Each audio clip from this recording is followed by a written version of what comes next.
Hello, Brina. How are you? I'm well, Chris. Thank you for having me. Good. So, thank you for jumping on with us. Will you go through and just tell us who you are, what you do? Yeah. So my name is Brina Hertzler. I'm an account executive with Sierra Pacific Wholesale. I've been with Sierra Pacific for 16 years. And I started not as a receptionist like some mortgage stories, but actually in the file room when I was in college. That lasted about 8 days. And I actually went into operations, and that larger bank went out of business, and I got into sales. And so I've been doing that for the last 22 years. Nice, Yeah. nice. And then you've been specializing with the Cal HFA program as of late. Yes. So Sierra Pacific has really embraced Cal HFA in a way that other lenders have not. And so that allows our partnership to give you an advantage in this market. And so we've been doing Cal HFA for about 5 years. We did take a small break during the pandemic, but have definitely been going strong for the last 2.5 years. Nice. So, how does Cal HFA work? Are you doing the money for everybody, or are they funding the deal? How does Cal HFA work for you? Right. So when it comes to mortgage lending, you'll have a lender, and often that lender will service their own loans. When it comes to Cal HFA loans, this is a state agency, and so they have their own servicer, and that servicer is Lakeview. And so Lakeview is the one that's going to, once we fund the loan, Cal HFA's portion is really that they are providing the financing for that second lien, and that's typically the down payment assistance piece. And so from there, Sierra Pacific is no longer involved. We don't service that loan. The borrower doesn't utilize our team to make payments, but they go ahead and use their servicer for that. And so Cal HFA is the state agency that's providing the down payment assistance, in that their whole mission is really affordability for California home buyers. Nice, Yeah. nice. So we're all here for the California Dream for All program. Yes, never heard of it. And we were Yeah. just talking before this that your phone has been blowing up, Yes. and mine and Letty's phone has been blowing up quite a Yeah, bit over yeah. this program. And so would you just kind of elaborate a little bit on what the California Dream for Loan program is? Yes. So the California Dream for All is really an affordability program to help California home buyers. They have to be first-time home buyers in California, and it's really allowing borrowers that maybe don't have their down payment saved up, or they're looking for that affordability piece, which is they're in an area where they can't really afford the prices of the homes. And so what Cal HFA has done is provided up to a 20% down payment second. And so that money allows a borrower to qualify for a lot more home. It allows them to have buying power because they're putting it up to 20% down. And so the way that works is, if the borrower was going to purchase, say, a $500,000 home here in Sacramento, instead of having to put in a minimum down payment or their own funds, Cal HFA comes in with up to a 20% second. And so you would have a $400,000 first. That's a huge different payment than a $500,000 home. They would provide up to a 20% silent second. And so what that means when I say silent second is there's no payments on that, there's no interest on that. And so essentially, Cal HFA is providing, on this scenario, a $100,000 kind of a loan, really at no interest rate and no payments until you sell or refinance the property. Okay. I don't know anywhere else that you're going to get that large a loan, really, at no interest, and it's up to you when you want to pay it back. And so that's kind of the piece. The heart behind Cal HFA is they really want to be able to help California home buyers. And so this whole program is going to be helping fund other affordability programs that Cal HFA will be releasing in the future. And so Cal HFA is really kind of taken the charge in terms of allowing home buyers to be able to get into homes even if they haven't saved the minimum or even the full 20% down. Okay. Yeah. Okay. Now you said $100,000. Is it maxed out at $100,000? No, it's not Okay. maxed at $100,000. You're going to follow the Fannie Mae County loan limits, that $700,000 figure here in Sacramento. And so the threshold is really for those, but you're going to borrow up to a 20%. Okay. And so the borrower can borrow 10%. They can actually come in with their own money. And so the program allows for the borrower to bring in, if you were in the situation where your borrower is borrowing 20%, the full down payment to avoid MI, mortgage insurance, they could also come in with 10% of their own money. If the borrower, did save their 10% and were like, oh my gosh, I already have my own 10% saved up, this would allow me to borrow 10%, avoiding mortgage insurance, making my mortgage payment even lower. They can combine their own funds with the Cal HFA Dream for All second. And so this really allows, and this is where somebody that with a specialty of yourself really comes into play, where there's a lot of different ways that you're going to be able to take a borrower that either has a family member giving them some money, they have their own money saved up, possibly they are getting a seller concession. Like I said, I noticed that Sacramento really is getting about a 60%, home buyers are getting 60% on those transactions in Sacramento, seller concessions. And so it's all these different places that you're going to look at each individual borrower and their situation, and then you have this wonderful opportunity with the Dream for All to take this large chunk of money, that 20%, and utilize it to that specific borrower and really what makes sense for them. So with the 20% down payment assistance, you're saying that they can borrow also 10%. Is there a restriction on how low they can go? Like what if they want to borrow 7%? No, actually 15%? No restrictions at all. So CalHFA does offer another down payment assistance, which is the My Home. And so that is a completely different program. So if you had a borrower that really only wanted their down payment, there's other programs where it's offering so much benefit to the client without having to do the shared equity piece. And that, if your borrower is borrowing the minimum, for, let's say, for an FHA loan, they would have a 3.5% down payment. For a conventional loan, they would have a 3% down payment. So if somebody wanted to borrow that minimum down payment, I actually wouldn't put them in the Dream for All. I would think that let's let them have the most of that equity when they go to sell or refinance. The piece that is different about the Dream for All is that shared equity piece, right? Mm-hmm. So CalHFA is giving a 20% down second for these borrowers, but they want something else to get back in return, and that is where that up to 20% shared equity piece. And so the way that really works is whatever percentage that your borrower is borrowing from CalHFA. So if your borrower is borrowing 10% from CalHFA, then they are going to be giving a 10% shared equity piece. If they're borrowing up to that full 20%, which I think most borrowers are going to do, then they're going to be given a 20% shared equity piece.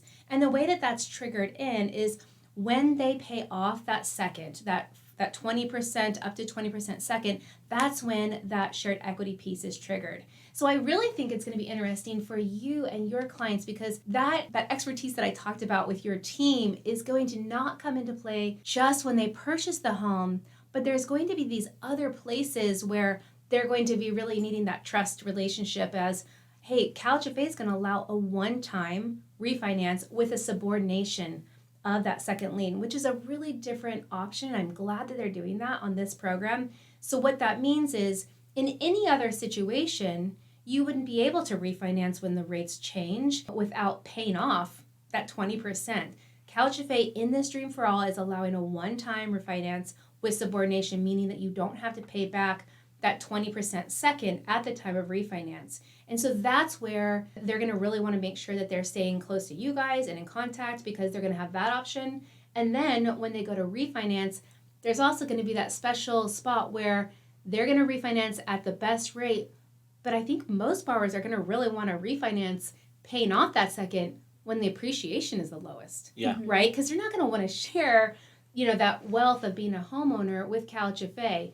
And so I think that that's going to be different for each one, but that's going to be where that relationship with their originator is going to be so much more important than even a normal purchase, because of those second little plays. Do you agree? Yeah. So one of the questions I get a ton of is, what if I make all 360 payments on this thing? What happens at the end? Yeah. So at the end of paying off your first mortgage, that second is due payable. Okay. Yeah. So the second is due payable. So if they making 10 years worth of payments and then they refinanced, they would basically at that time pay off that second. If in 1 year they wanted to pay off that second, they could pay it. But if they just stay in that home for 30 years, they paid off their first mortgage. Once that first mortgage is paid off, that second will be due and pay. Okay. Yeah. So then wouldn't it make more sense for them to pay it off through a refinance earlier in the process rather than paying it off Absolutely, through a sale? Letty. Absolutely. Okay. Yes. I would not recommend people holding on to that second, because the reality is, look at the equity that you have in your home right now. If you were going to be sharing that equity with an agency that had helped you get into that home, if you've owned your home for 10 years like I have, that's a lot of equity. Yeah. And so that percentage of that shared equity piece that you would be sharing with CalHFA, who allowed you to get into the home, would be much larger than if you did it closer to when you purchased the home.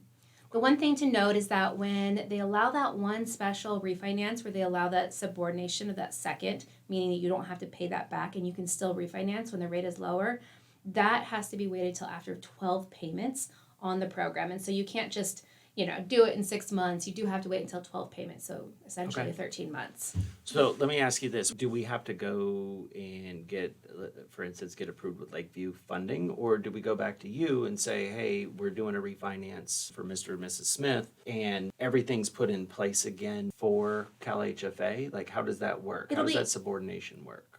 So Cal HFA actually hasn't released the guidelines. There's one piece that they are still kind of meshing out really, and it's the refinance of this loan. And so from my understanding so far, you're basically just going to go ahead and do a one-time resubordination. And so you would probably really come back to the original lender that you did it with. Okay. I don't think Cal HFA is going to have it be mandated that it's another Cal HFA first. They do offer one Cal HFA loan that's not associated with a DPA, and that's the only loan that they do that they don't mandate that you're a first-time home buyer. And so for a first-time home buyer, that just basically means that essentially you have not owned a property or been on title in a community property state such as California with a spouse. So you haven't lived in your spouse's property in the last 3 years, or you have not had any ownership. And so there's only one loan, and it's the one that they don't offer DPA in, that you don't have to be a first-time home buyer. Okay. Does that answer your question? Yeah. So going back to the whole first-time home buyer thing, this I get a ton of. Yeah. So husband owns a house, wife's not on it, she's not on the deed.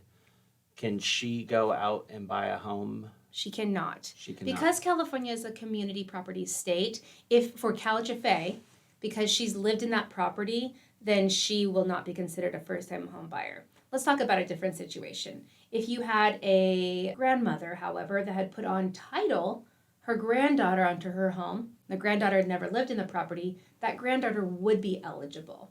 The difference being is that the granddaughter did not live in the property and she's not married. And that's the place where California has that community property state kind of piece in there that even if the wife was not on title or on the loan, but she lived in the property, she would not be eligible as a first-time home buyer. That's funny because I have that exact same situation, but the daughter, so the mom put the daughter on the deed. The house is owned free and clear.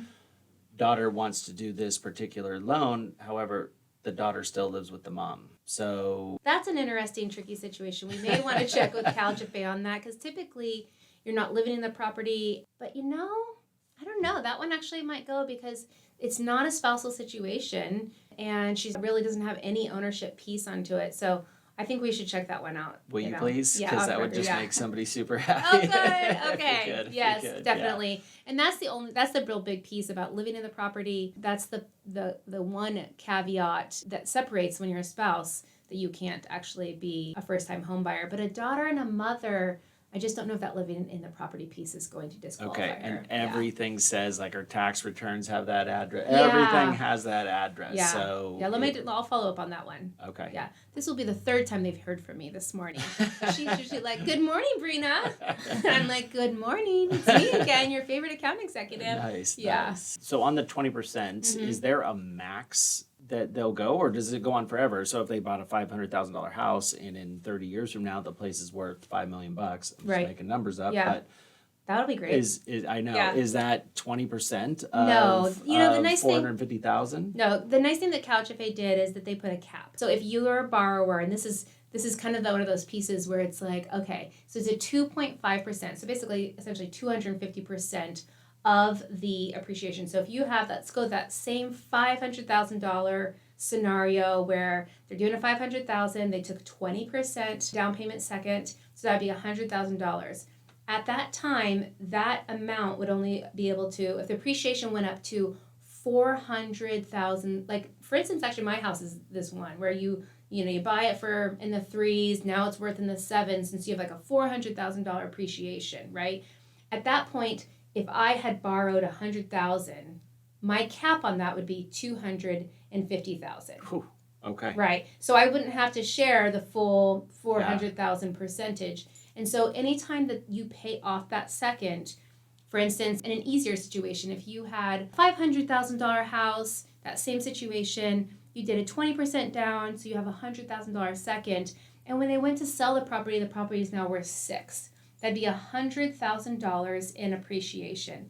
And do notice that I'm not saying equity, right? Because there's going to be different situations where the borrower has put into the property and things like that. And so you're really looking at the sale of the property at the time of either sell or refinance. And so if they had bought at 500 and they sold at 600, that'd be 100,000. So if they borrowed a 20% thousand, that'd be $100,000 that they'd owe, and now they'd still owe 20,000 of that 100,000 appreciation.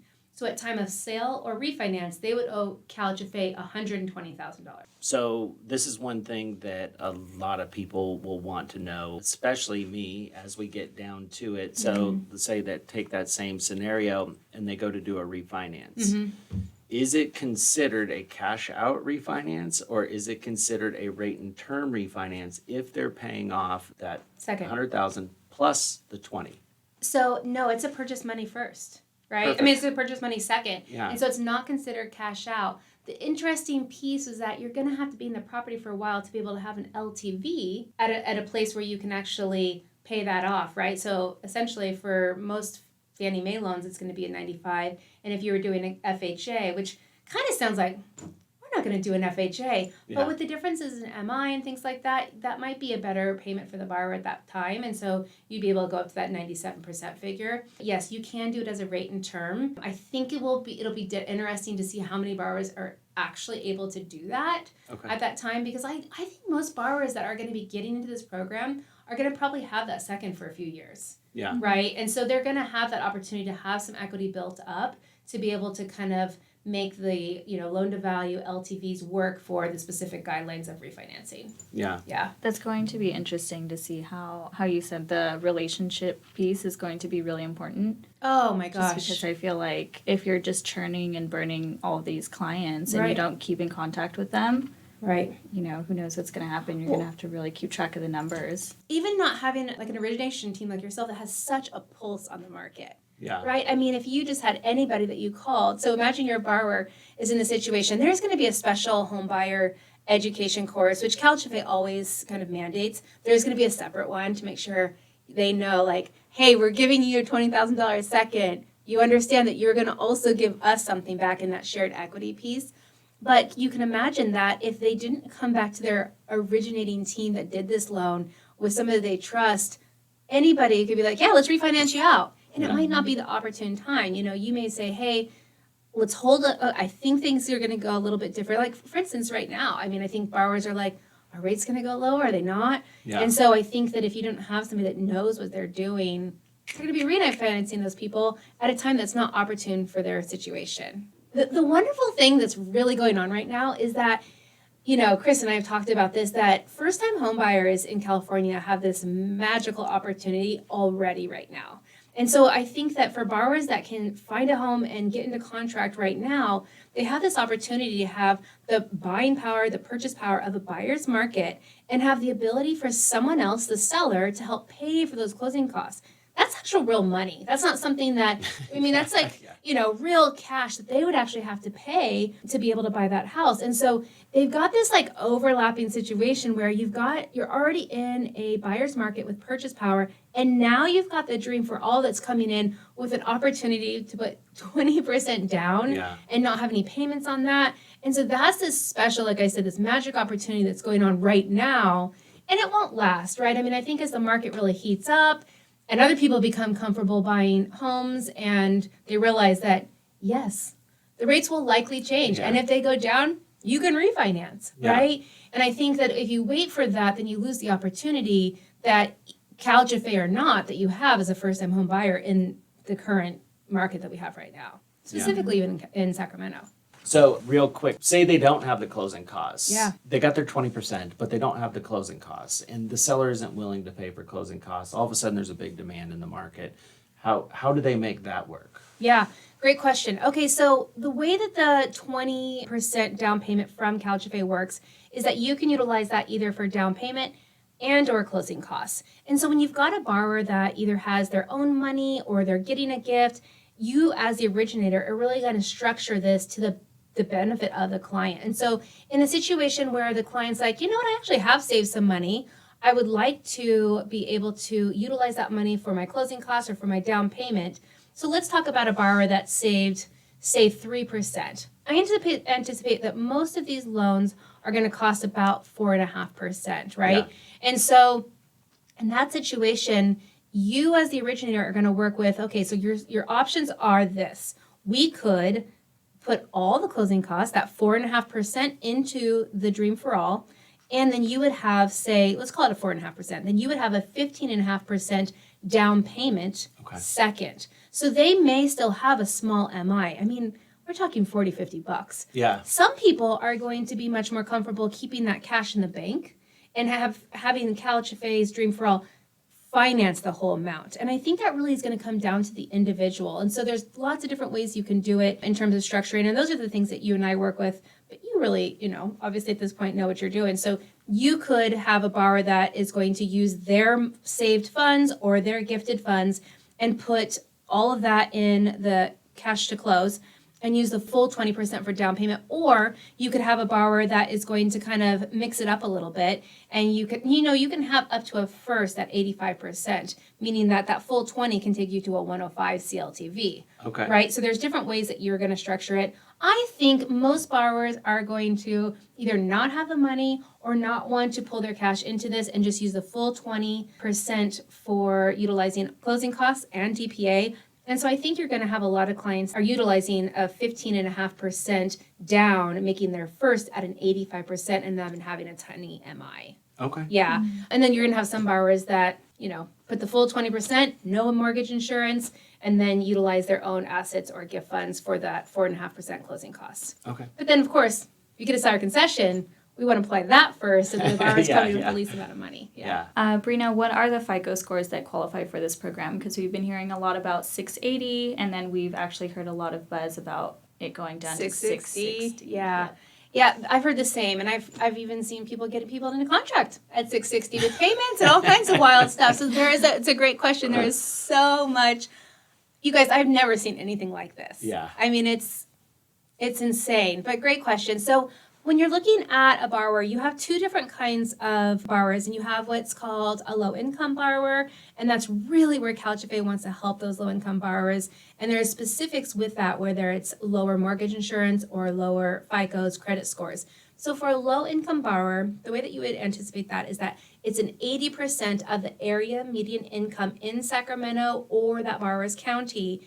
And so for Sacramento, that's about an $80,000 figure. That would be a 660 credit score. For a borrower that is going up to CalHFA's very generous income limits here in Sacramento, that's about a $202,000 income limit, which is incredible to be able to offer these borrowers that would be a 680 FICO score, credit score. And so this is going to be a conventional only product, and so those are the only two pieces. The other thing to note is that I've noticed that my originators like yourself have been able to really utilize only qualified income. So that means that if your borrower has income that either is kind of below or on top of one of those low income or standard incomes, it's really important to work with the originator to find out, are there any tricks into getting that income defined for each of those standard or incomes, because there is. Chris knows them. Yeah. And so Letty, you do too. And so making sure that you're working with the originator to kind of find out, because sometimes CalHFA doesn't care about your overtime or your commission income. They really care about that salary. What can we really count on? And so that's something they're gonna want to work with their originator on. Right. Yeah. So, for instance, you got a person that works on commission. They got a base salary of, let's say, $60,000 a year. Right. But then they also work on commission. They get an extra $2,000 or $3,000 a month. On Yep. that. Yeah.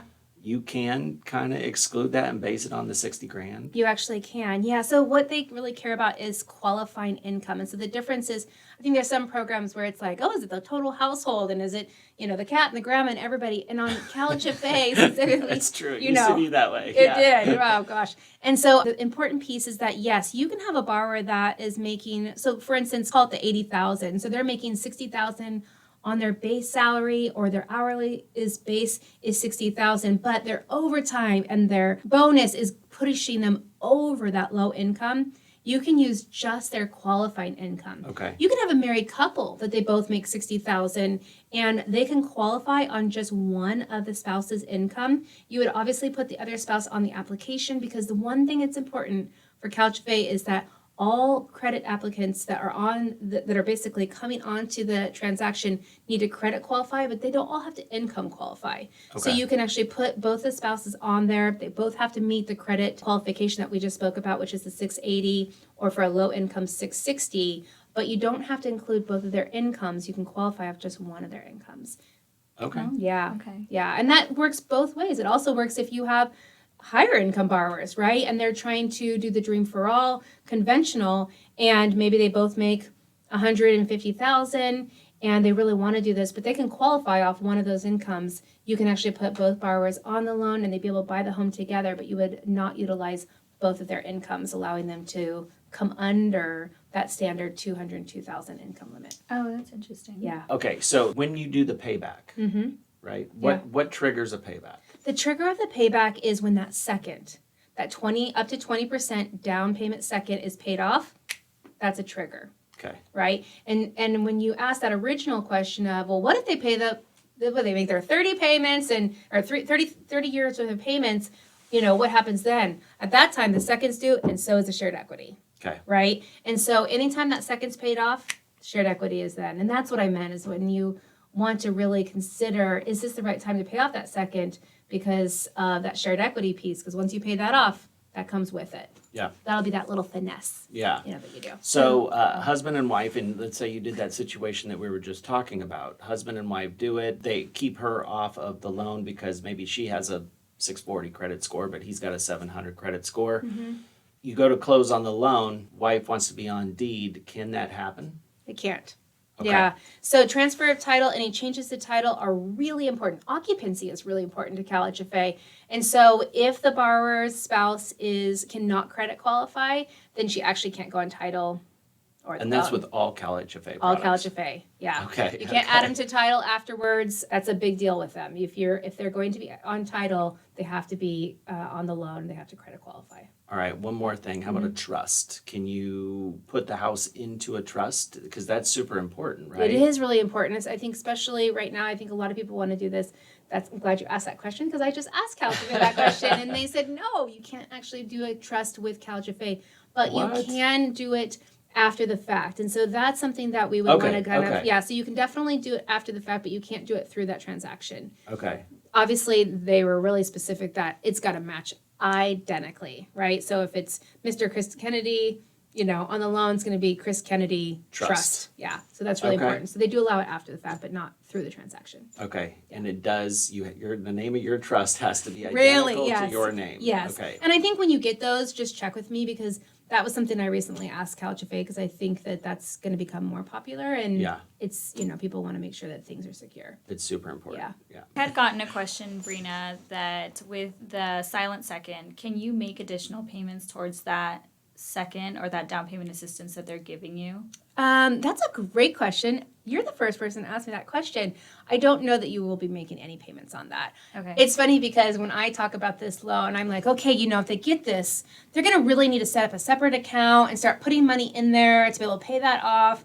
Mm-hmm. And, my VP was like, that's because you're a conservative person. You're thinking like a conservative person. And, that whole piece in me that's like, well, how are you're going to make double payments and pretend that you're making the payments, even though you're putting that money aside. And so I do think that's, the responsible thing to be considering is that $100,000 does have to be paid back, right? And so you do want to, in my opinion, start saving for that, since your payment is going to be so much lower. But no, I don't have anything where you're going to be paying on that, because it's basically just a chunk of whatever you borrowed, and then that will be paid at the time of, like I said, refinance or selling the property. I almost think you're better off by paying down the first. You're building the equity in the first that way. And then when you go to sell it, you don't have to pay that 20% based on Right. the equity. You're paying it on the appreciation. Right. And Yeah. you're building all of this stuff for yourself, and you're just letting this run in the background it's really no interest. It's only based on appreciation. So, Yeah. I was kind of thinking the same thing, that it would be more worth it to just put it towards the principal of the home. yeah. Yeah. Okay. Kind of like how you would probably recommend somebody now, right? Is Yeah. if they're considering different, 30 versus 15 years, and often people say, do the 30 and make extra payments on the 30. That Yeah. way it's a kind of a safer position while still paying down that initial first mortgage. Right. Yeah. Yeah. So as far as what if the home does not appreciate? Like what if it doesn't increase in value, or what if it actually depreciates in value? Then what happens? No, homes are just going to continue appreciating in California forever and ever and ever and ever. Now, that's a really important piece of this program is that if it was me, I would want to be paying off that second at a time when there was no appreciation, right? Because if there's zero appreciation, you're paying back 20% of zero, right? Mm-hmm. And so you would basically only be paying back the 20% that you borrowed, but not having to pay back any appreciation. But the reality is, if we ever come into an area where the borrower has to sell their property and there's no appreciation, or there's even depreciation, that's actually how short sales happen, right? Is the borrower does not have that money. You get into a situation where essentially the second, that 20%, kind of takes it in the shorts, really, because it's all about that first mortgage. And so the short sale would pay off that first mortgage, and then they would usually settle with a short sale on that second mortgage. And so, you know, when borrowers are doing that kind of situation, they have to understand that if they do a short sale on a property, let's say they were moving from California to Arizona, they got a new job, they would actually have to wait to be able to buy a new home for several years, whichever guideline that they're going to follow in terms of the financing agency of that home loan, the next one. But if they do a short sell on one home, they have to wait several years to be able to buy another home. And so you can see that in the mortgage crisis that we had. There was a ton of short sales. And it doesn't mean that life is over forever, but it does mean that it does prevent you from buying a future home soon. So we hope that that does not happen with the depreciation. And we actually haven't experienced that, right, in California recently, but it doesn't mean that it's completely off the table. And so it's a really good question. It's something that home buyers do want to consider, you know, when they're doing this program, is that if there's appreciation, do they have an outlet and a way to be able to pay back that money should the values dip down? Yeah, that clarifies a lot, because I think that a lot of people have been under the impression that if the house depreciates, nothing happens. Right. So, well, the reality is that if the house depreciates and they don't need to move, nothing does happen, right? I mean, I think that's just kind of how you do any financial investment. I mean, if you look at your stocks, they depreciate and then they appreciate back up. And so, same with home ownership. If you have a borrower that it buys the house and then it depreciates, but they're not wanting to move or anything, it doesn't really matter. I mean, likely it's going to go right back up and it'll be all fine. But that's just one thing, you know, I want homeowners to kind of consider, is that they do have to pay back both unless they would do a short sale if it depreciated. okay. Yeah. But I think that, you know, all of us have times when our home's values go up and they go down. And when you're just living in the home and got going on, there's nothing really changes based on the value. The value of the home and that equity piece, you know, that kind of invisible number only matters when you go to sell or when you go to refinance. And so you wouldn't refinance in that situation. You would just continue making your payments. And so essentially it only matters if they were in a situation where they really had to sell. Will there be like an education for these people so that they understand absolutely everything, and they're not just hearing it from me, they're actually hearing it from Cal HFA? Yes, because we do not want people in 5 years going, those brokers, They didn't right, tell those us. brokers didn't tell us. No, so Cal HFA always has a first-time home buyer education course that's mandated. There's another thing that Cal HFA does is they do a 1-year warranty. And that's really to protect that first-time home buyer in the home should anything go astray, really, in that first year. But for the Dream for All, they have an additional educational training that the borrowers have to do, so they really understand, we are giving you this money, but we are doing a 20% shared equity on it. And so they really understand what they're getting into, because, you know, we've seen that in the past where the broker explains the situation, and then you want to make sure the borrowers always agree that they understood the terms of the transaction. Yes, very much so. That's very important, And so they have to do the first-time homebuyer class. They do. Plus An additional Dream class. for All. Dream for All Yeah, class. so they understand exactly, you know, that shared equity. I mean, it's different, right? I mean, I think the shared equity piece isn't a new concept, but it's new to 2023. And I think, as we know, people are pumped about it. And so we want to make sure, like, we know you guys are excited about the 20% down, but you also do need to know that this is a shared equity. And if they take those classes, they get certificates on the first one. How long are those good for? Those are good for a year. They're good for a year? Yeah. Oh, Yeah. okay. Yep. All right. I've been telling everybody 3 months. You know, it's so funny because I was at a training yesterday, and one of my colleagues is like 3 months, and I'm like, Brina, pretty sure it's a year. Yeah, I don't know where the 3 months came from. And he said the same thing, 3 months. And I'm like, no. I mean, the last time I checked, they were saying like they're good for a year, because sometimes you'll have a borrower that did one. And some folks are like, should we just get everybody in those classes now? Yeah. I'm like, well, I mean, it is $100 and it is their time. I kind of wait until they're in contract, but you only really need it prior to signing the loan docs, and so you've got a bit of time. Okay. Yeah, I usually tell people, once you're in contract, then take the classes, because you don't want it to expire. Yeah. And just, put all that effort out when you're not even in contract. And you're like, I better get in contract, for my silly, home buyer's education. Yeah. Biggest question on everyone's minds, because pretty much everyone is talking about this. We have heard that there's only a certain amount of funding. Can you confirm how much there is? Yeah, I think your question is, when's the money going to run out, right? How long is this going to last? And how big of an opportunity is this really for first-time home buyers in California? So CalHFA has a $300 million budget for this, right? And so for borrowers that are, it's not that much. If they're borrowing up to 20,000, so I anticipate this being a few thousand loans. And so that's kind of I think when we think about the craziness that's going on with this program, I think that's what it is. Everybody's like a rat race to the money. What was that movie back in the 90s? Everybody's like trying to get to the money and trying to get to the money. And so I think that's kind of caused this little frenzy. And again, inventory is an issue. And so it's not like everybody's going to be able to take advantage of this next week when it rolls out. But I do think there's a chance that the money could definitely not last until next fall or winter. And I do know that CalHFA is working on other programs, pieces that you will like. I think I hinted at that in terms of, CalHFA has always been a single family program. And I think that they may allow some Not on this, though. Not on this. Not on this. This is, so but what are just the, to what know are the, that, what are the parameters? So the parameters are, it could be a condo, a manufactured home, but it has to be a single family residence. Did you say manufactured home? I did. You did? I did. Yeah. Okay. Yeah. All right. Yeah. So CalHFA's always done manufactured On permanent foundation. Yes.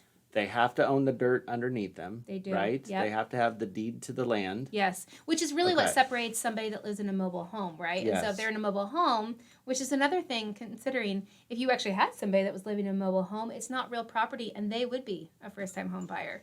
Okay. And so because they don't actually own real property. They own a car at that They point. basically own an RV. They own an RV. In CalHFA's land, right? Not really, Yeah, but yeah. according to CalHFA. Okay. And so, yes, and so they do, basically it's always got to be a single family residence. And so that's the condo, pieces. townhome, single Yep. family. Yep, that's right. Okay. Just touching on the fact that there is lower inventory right now, and right now we're still seeing a little bit of seller concessions. Yeah. I personally feel like it's going to get really competitive as soon as this releases on Monday. What do you guys think? Do you guys think that these seller concessions are going to go away? What do you think? It's interesting because I will talk to clients in certain pockets of California, and they're like, oh, yeah, just got a $20,000 seller concession. Sometimes you have an agent that's the LO, and he knows everything that's going on. And then I'll have some people that I talk to in California, and they're like, yeah, that doesn't really happen in my market. And so I think it's really pocket by pocket or neighborhood by neighborhood in terms of what I think the neighborhoods that are the most exciting for borrowers, I think you're going to see less seller concessions. Obviously, that's driven by interest, right? So the more offers that they're seeing, agents know, and borrowers, sellers know if they're what they have, that whole saying, I know what I have, and they know. And so I think that will be really pocket by pocket. What do you think, Chris? Yeah, I mean, I do see it. I see some that there's no offers on a house, and those sellers are willing to do whatever it takes. That's right. But then if you have a house that's under $450, you're going to have a line of people down the street all wanting to buy it. So Right. it just really depends. Right. And so I do think, kind of to your question, that first-time home buyer that's really buying that $450,000 house, depending on the house, that could be harder for them to get a seller concession, which is why getting a 20% down that allows for down payment and closing costs is really valuable for a borrower like that to be able to get into a home. And I think that, Californians know that there is a direct correlation between gaining or building wealth in America, and that's directly tied to home ownership. And so I think that's where that kind of dream for all, that building wealth in America directly tied to you being a homeowner, is kind of the heart of the Dream for All CalHFA program. Right. And then I get hit this all the time. What are the rates? And the Yeah. program isn't out yet. No. But are we going to see some crazy rate that's in the 8% just so that they get this 20%? Well, I don't know what's going to happen in America in the next 3 days. So I have no idea what rates are going to look like. No, I'm just kidding. Yeah, so they have been really specific that the rate is going to look pretty similar to the conventional My Home rate that they have right now. And so come Monday, there'll be a special new rate, and they said it'll be around there. So right now, we're still hovering over those, mid sixes, low sixes. It bounces every day with CalHFA, and sometimes even more with CalHFA than the standard secondary markets. So I anticipate it'll be an eighth or a quarter within what it is today. So hopefully Monday rates will be lower. And that'll be so great. Yeah. We definitely fingers crossed on that. Yeah. All right. So say somebody's approved today. They're approved for they're falling under those guidelines and they happen to go out and get into contract this weekend. Just a big no-no, right? Yeah. CalHFA has definitely said that they don't want people getting into contract before the program releases. Is it happening? Yes. Yeah.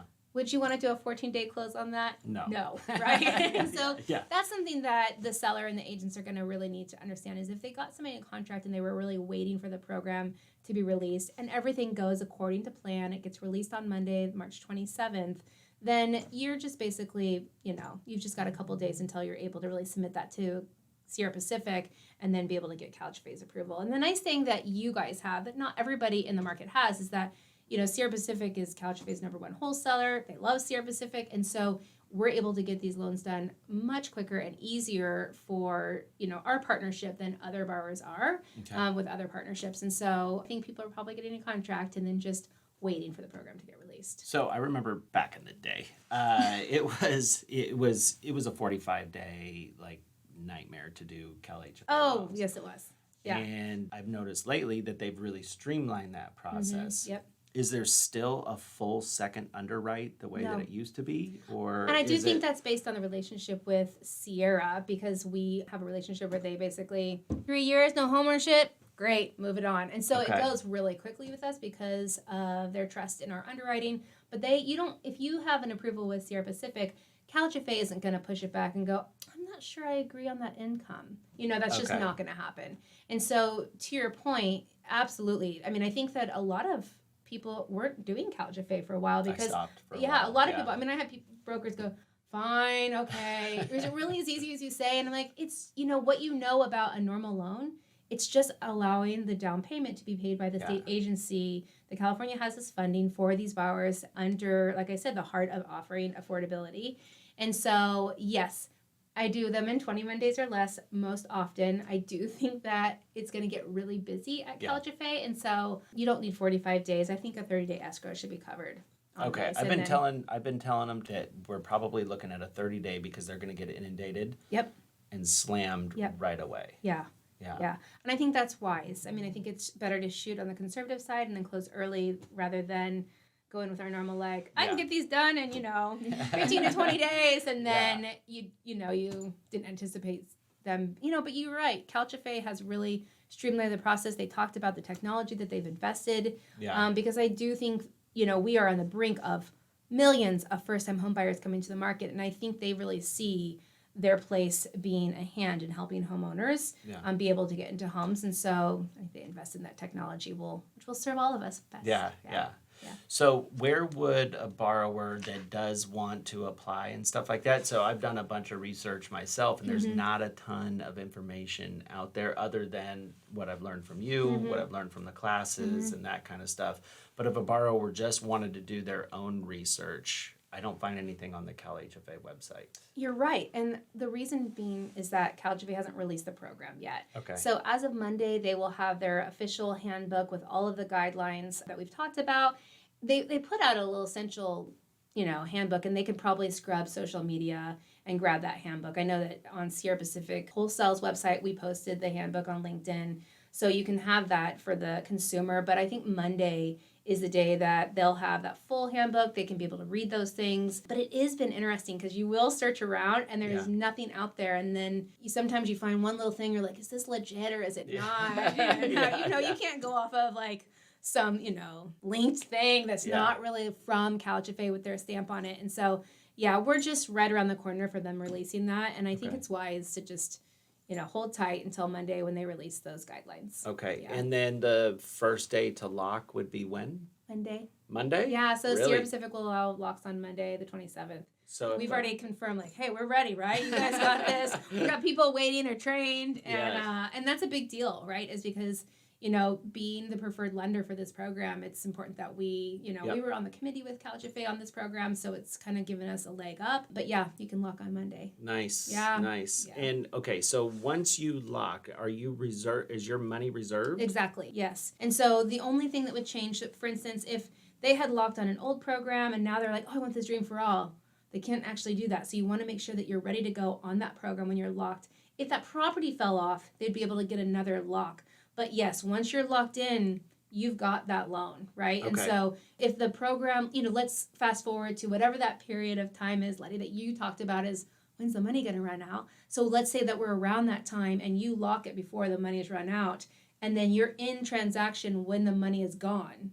You've locked the loan. So you've got that money reserved for your borrowers, and they're able to go ahead and finish out the program. Because that day will come. Lock them. Yeah, that day will come, right? And so, and then just also to know that, they've got enough time to be able to close on those locks. And then another thing that, you can consider, because you've got such a large amount of money, is that if the borrower is having a little hard time credit qualifying with the DTI, or they really were set on a lower rate or lower payment, CalHFA does allow a permanent buy down on this program and their other programs. And so if you wanted to utilize a seller concession or the CalHFA funds to buy down the rate, that's something that you can do. I would not wait to lock on that. You can always do that on a lock that you've already done. So if you get into the transaction, the borrower's got some more money, or you get a little bit more seller concession, you can always buy down the rate within the transaction while we're always really moving forward. But do lock it and not wait for that buy down, because it'll kind of follow that lock. But that's just something also to consider, is that you can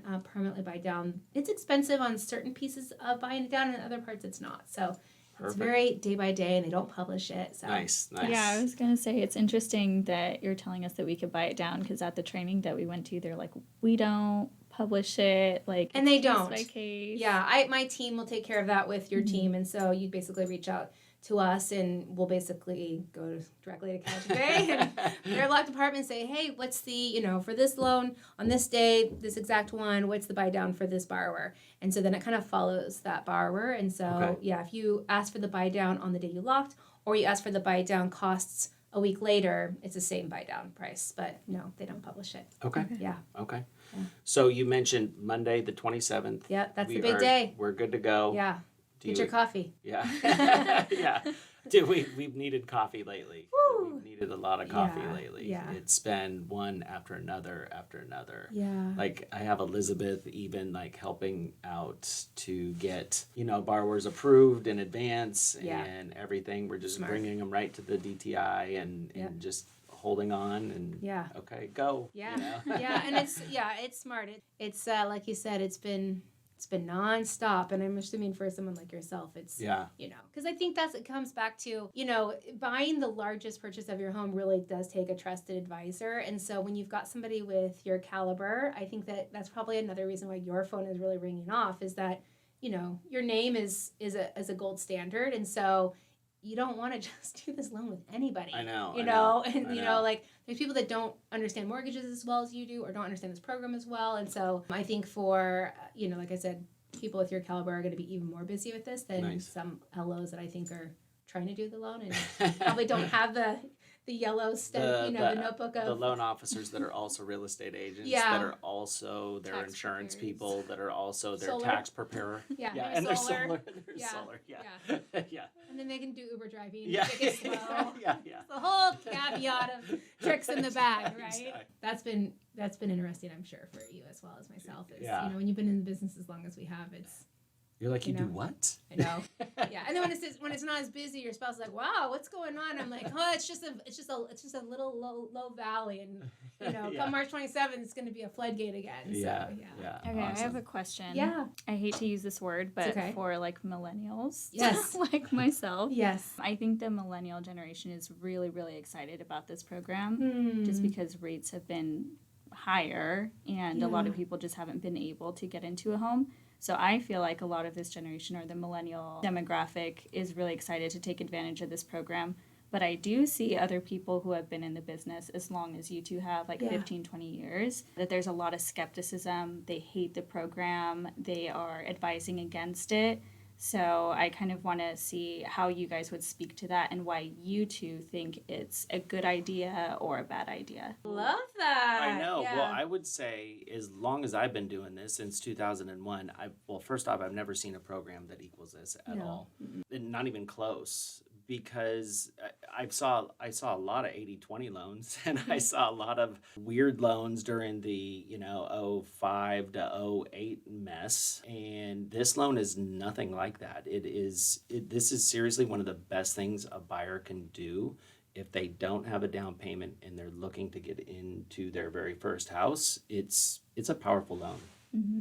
Yeah, I agree with you. I will be really transparent that when I first heard about this program and I heard those terms shared appreciation, I was like, oh my gosh, these kind of loans. And yet I have siblings that are millennials. And the one thing I know about millennials is they're not always the best savers, right? They want the loan, they want the homes that their older siblings or their parents have. But we live in such a huge consumerism with DoorDashes and just all the things that have changed since the millennials have grown up. And the interesting piece about what you're saying is, if you look at the statistics of the age groups and when they typically buy, millennials are right at that tipping point right now. And so when I say that we are on the doorstep of millions of first-time homebuyers coming to the market, it's the millennials that we're really looking at, because the millennials are right at that age where now they are starting to buy their first properties. They're starting to have families. And even if millennials have they didn't start those families as early as I think previous generations, they're still going to be at the place where they're wanting to buy. And so when I said that I was kind of like, shared equity, the thing that's really interesting is you've got this piece where somebody is offering you an opportunity to be able to buy that bigger home, right? And it doesn't even mean that it has to be outside of your means. That's not what I'm saying. But I'm saying that the home that you're comfortable living in, that maybe you want to start a family in, or you want it to be your first home, those borrowers now have an opportunity with something they're not going to have to pay back. They're not going to have to make any payments on, and allows them to get into and start building that wealth that I spoke about. And that piece about shared equity, it's like, well, of course, yeah, they're going to take a piece. But what CalHFA is doing for those folks is they're allowing them the opportunity to make that appreciation that they wouldn't have made would they have continued to rent. Right. And so that's kind of where I've kind of been like, oh, wow, this is amazing. It's different than I thought. I kind of was just like, shared equity. But these people wouldn't have that equity to share with CalHFA if CalHFA didn't allow them to get into the house. Mm-hmm. Right. And so, I think that this is going to allow some millennials that were maybe going to buy a condo, be able to buy a single family residence in a neighborhood, whereas without it, they'd be buying a condo. Not that there's anything wrong with buying a condo, but maybe they had their heart set on a single family. And they're able to do that now because their payment on this is going to be so much lower without mortgage insurance and without that additional, the difference between doing an 80% of the loan value versus 100% of the loan value. That's a huge difference. Mm-hmm. And so that's where that real affordability piece comes in for these millennials. But if there's people that don't like the program, there's a whole lot of people that want it, So I think that's, and I do think that you're going to have people go, this program is whatever, and that's totally okay. I've had one that did that, and I was like, okay, you have to realize you are investing zero and you're getting back any appreciation, but you're only getting 80% of it, but you gave zero. Yeah. Yeah. That's the best thing you can do. Somebody's not going to allow this opportunity for you and then just go enjoy it all. Yeah. Right? I mean, there's any investment. If you were to open a business and you were going to have, an investor invest in your business, they wouldn't say, here's $1 million, enjoy. No, they want a cut of that business. Yeah. And that's kind of the same, situations. I explained it differently. I said, okay, say you could borrow some stocks from somebody and sell them and just keep the profit. How would that work? Yes, yeah. And I think that's the hard. They've really taken that. We're going to be an investor in helping you buy this home. Yeah. We just want a little cut. And the reality is that money is going to be helping other first-time home buyers in California also get into homes. Yeah. So it's not like it's just like a, venture firm that's going to keep the money. I mean, it's going to be funneled back into the program. But the money does have to be paid back. Awesome. Yeah. Yeah. Yeah. Well, this is perfect. Thank you so Yeah. much for coming in Thanks and for sitting having me, down guys. and explaining all this. Yes. I know it's a mouthful, but Well, and we're all learning together. Yeah. Right? So it's kind of feels like hour to hour, day by day sometimes. And so that's why it's important that people know versus all the stuff that's being Yeah. put out there that's. and if there's other loan officers, other brokerage firms that want to get in contact with you that see this, Yes. because I'm so popular. I mean, so popular. Who would they contact? They How would do get contact ahold- me, I Chris. know. Yeah. How do they contact you? Brina Hertzler, Sierra Pacific Wholesale. My Okay. phone number is actually 916-724-9043. Call me. Okay. Text me all hours of the day. Nice. Awesome. Well, thank Yeah. you guys so much. Thank you guys for having me. This has been so much fun. Yeah. Yeah. Perfect. Cool. Thank you. Thanks.